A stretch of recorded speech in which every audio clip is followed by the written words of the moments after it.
Today I would like to talk about subjective reality. The image on the left is a half mirror reflection with a division. The image on the right has the division removed. It is only the division that suggests the actual reality. The division is a metaphor for what we are taught rather than sensory perception free of learned influence. Applying the duck test, if it looks like a duck, swims like a duck, and quacks like a duck, then it's probably a duck. Or even Occam's razor, the simplest explanation is usually the correct one, both assumes the image on the right to be reality. If it looks real to us, does the truth really matter from our perspective? Think of the 6 or 9 argument. Applying this truth to personal global disagreements would be very helpful. We conform to the limitations of reality taught by our society, which can even influence our sensory perceptions. We see what we want to see and hear what we want to hear if we really want to.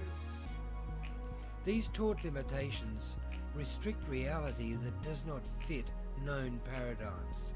It is said that when the tall ships of Cortez appeared along the coast of South America, the natives could not see the ships as they represented a paradigm too far from their shared experience of reality.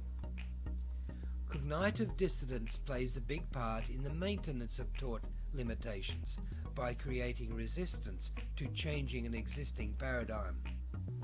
'Tis easier to learn than unlearn.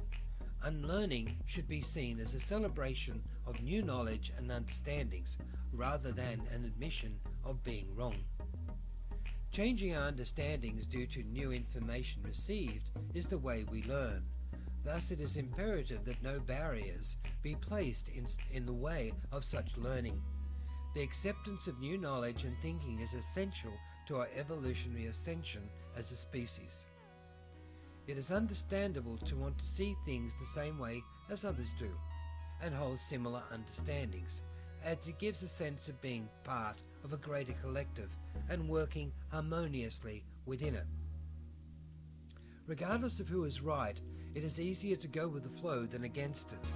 Going with the flow inhibits evolution, as it is never the flow of the many that changes the direction of humanity, but rather the few that struggle against that flow. Our interpretation of reality influences our attitude, determining what we see and believe. In the end, reality is both subjective and objective, dependent upon whether your perspective is internal or external to what you are observing.